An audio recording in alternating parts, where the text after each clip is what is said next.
Good afternoon and welcome to the very first segment of Detroit's most incorrigible gangsters. Detroit most incorrigible gangsters. Oh, first of all, I am your host. My name is Gino Brown.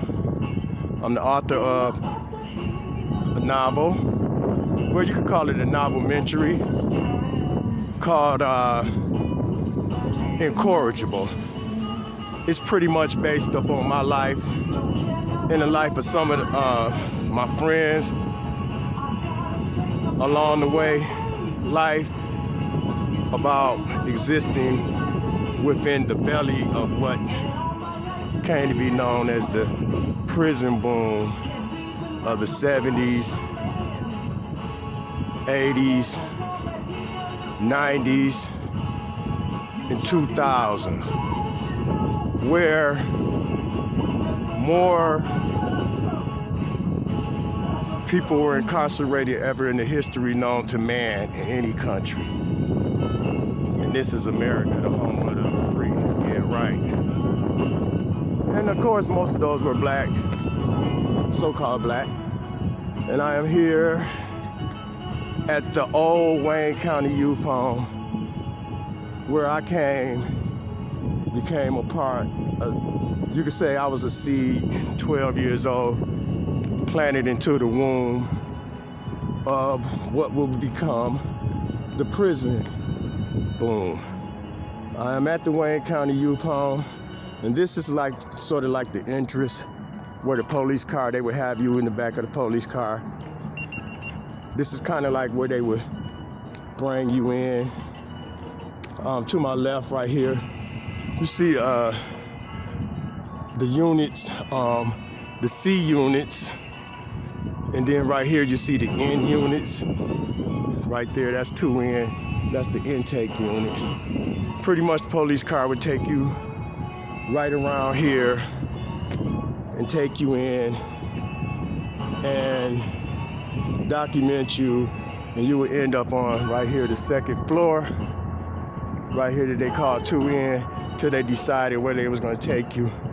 More than likely, if you was like age 12 or under, you would end up on 3N right here.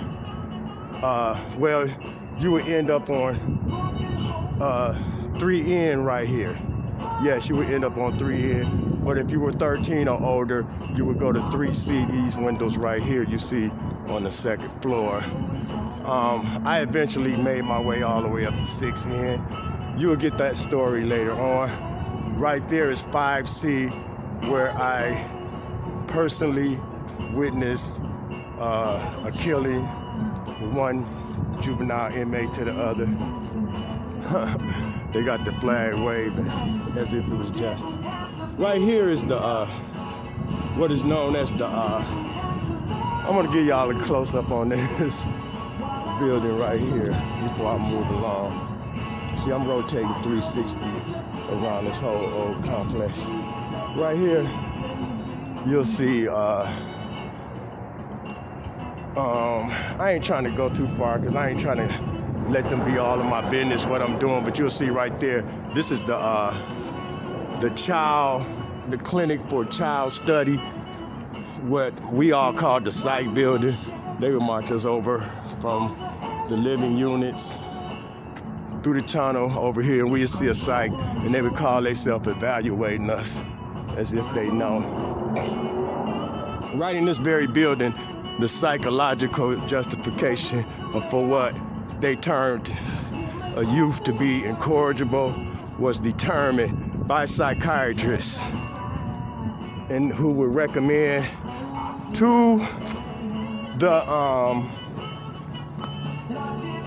the judges or whatever handling your case, yes or no, that this person should be found incorrigible. And you know, once you're found incorrigible, you are no longer the property of your mother and your father, but you are the property of the state. You are a ward of the state. So they have to take over control of you. They have control over you. They have say-so over you, whether they're gonna send you to training school for about 6 months or whatever. Right here, you see this tunnel marching over from the living unit. Right here, that's a glimpse of what the girls' side was, which was never crowded. You see the tunnel where they take you over to the school. This was the school building right here. They had the gymnasium and everything. It outlet into the wall. And the wall, it's something about the wall. I remember the first time I came to the Wayne County Youth Home. I was 12 years old. It was pretty much for the minor charge of home school truancy. You know, at the time, my father was in the Vietnam War, so my mother was a single parent trying to raise me and my badass brother. I'm gonna give you a good glimpse of the wall. When the police brought you down this street right here, one of the first things that you notice while you're sitting in the back of the police car is this wall, the wavy wall. It's about 18, 20 feet high. See with the extra little fence on top, you know. So the wall is the first thing that you notice when you first come in. You know, I remember I was 12 years old. They picked me and my little brother Anthony up. We were sleeping in the car. We had ran away from home because we didn't want to do what our mama said. We didn't want to go to school and all that. Police came and got us out the car. We were sleeping in a vacant car in some of our friends' backyard. The police came and got us out the car, and they brought us down to the youth home until our mother came and got us. But when I seen the wall, I was like, wow, the wavy wall. I was like, this is really real. This is like the truth. I really made it. I made it to being a criminal. I made it to juvenile, what they call the Wayne County Youth Home. But it's really so ironic that they would call it the Wayne County Youth Home when it's not even a home at all, and you're not even treated. We were not treated as a youth in there. If anything, we were treated as grown, hard criminals. Probably should not have even been treated. To tell the truth, you know, you see the graffiti now. This 2021, it's a whole different flavor, building clothes. It's haunted. You know, you see the big Sally Port door for the yard. This wall enclosed the whole recreational yard. Every now and then they let your unit come out, whatever unit you was on, come out and you could come play baseball, basketball outside, run around, stretch out young legs, you know, pretty much thing. Yep, this is another wavy part. I don't know, some of y'all might can give me whatever your measure is on what this wavy wall means, because I really have not figured it out.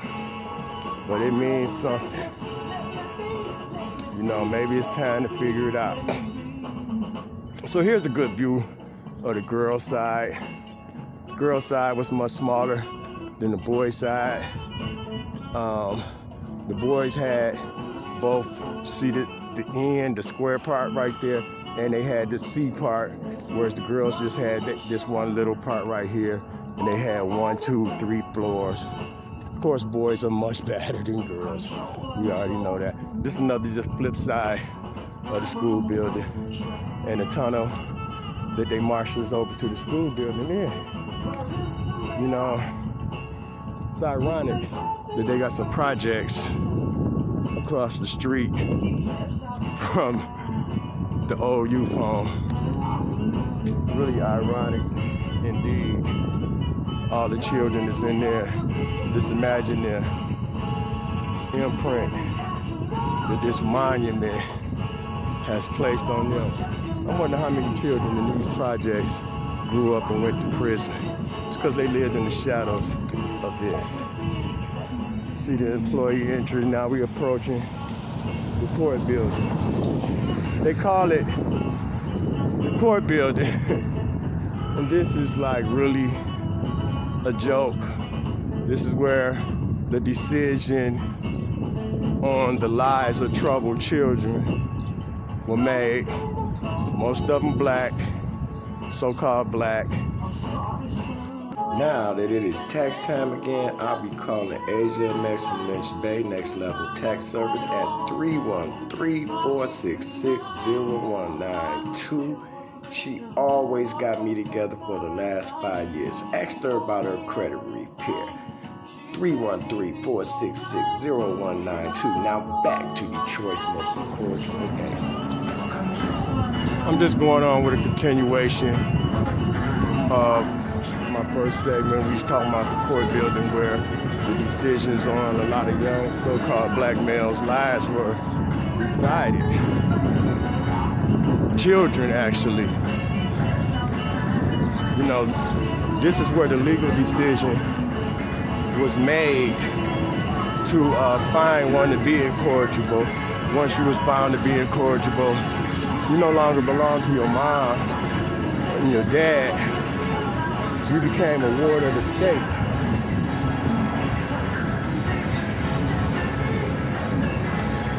You see, it says James Lincoln Hall of Justice. That's the judge who found me to be incorrigible at the age of 13. The new part of the building founded in 1979. Ironically enough, in 1979, I was in Michigan's worst prison, Marquette, Michigan, MIPC. You see, they honoring him, James H. Lincoln Hall of Justice. He found me to be incorrigible at the age of 13. You'll read that in my book. It's coming out. The video and the interviews that I'm going to be doing with myself and other Detroit's most incorrigible gangsters. Like, I'm going to be reaching out to them. They're going to be telling their story. It's all going to just be a build up to the book. We might even come out with a movie under Red Zone Media production called Detroit's most incorrigible gangsters. So I'm going to bring it all to a close now. I want everybody to like, share, and subscribe.